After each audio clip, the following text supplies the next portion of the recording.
This is a short video about my ABI pufferfish, Goblin, who we believe is a male. I'll talk to you about that in just a minute. There's simply not too much out there about them, so I just wanted to share my personal experiences.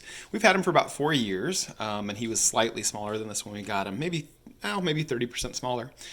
And he's not grown in quite a while now, so this is his full-grown size. And I suppose we got him as a juvenile. He's in a 29-gallon tank, and he has been the entire time we've had him. He's always been by himself. I know some people have success keeping other small, fast fish along with their ABIs, and we simply haven't done that. And I've not wanted to try it more recently, just because I don't really want to rock the boat. He's doing great.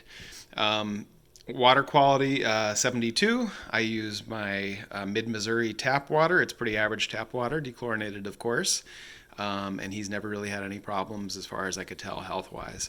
I've not been as I've not been as good as I probably should be about water changes. He gets the water changes, but there's some weeks I forget, and it's just he's not exhibited being super picky about water quality for me, which isn't to say that you shouldn't be super picky about your water quality. If you get one, you should do better than me.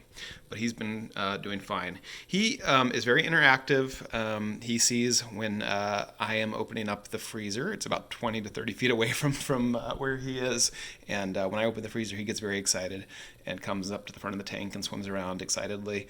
He doesn't do that when my wife and kids open the freezer, so he knows who's feeding him. He eats frozen clams, and he will bite through the shells. Sometimes they're on the half shell, so sometimes he doesn't. He just picks out the meat, but other times he'll even bite through the shells. He absolutely can. I've given him a live mussel before in the past, and he had no problems with those. I've not done that for quite a while, though. Although I should. It was fun. Most of what he eats is frozen krill. You can get in those kind of sheet blocks.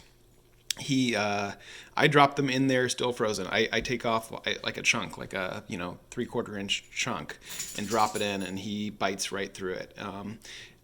I kind of did it because I needed to leave once, and he had no problems with it, and so I've just kept doing it. And I think that's one thing that's really helped his teeth.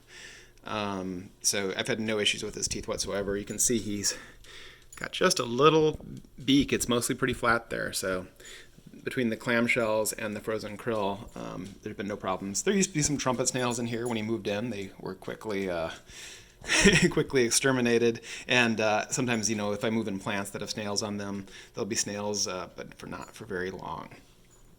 So let's see. Why do I think he's a male? He tends to keep a little flat area with stones over there. You can see that. So I think maybe that's a nest building site.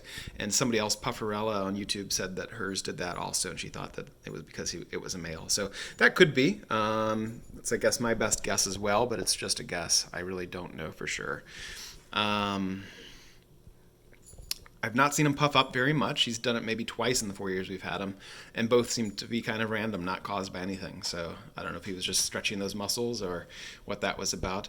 Color change is really cool. He can really change colors. So you can see now the spots are sort of light orange. He can make the skin around his spots almost pure black, and then the spots get brighter, kind of a yellowy orange. He can also kind of turn just entirely gray, I think, when he wants to be left alone, and the spots almost disappear.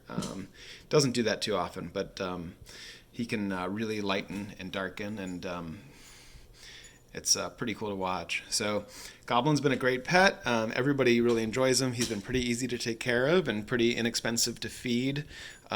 So there's not too many of them in the hobby, but if you do have the right setup and are willing to take care of them for a long time, I think that they're really good pets as far as fish go. So that's about it. He's showing off for you.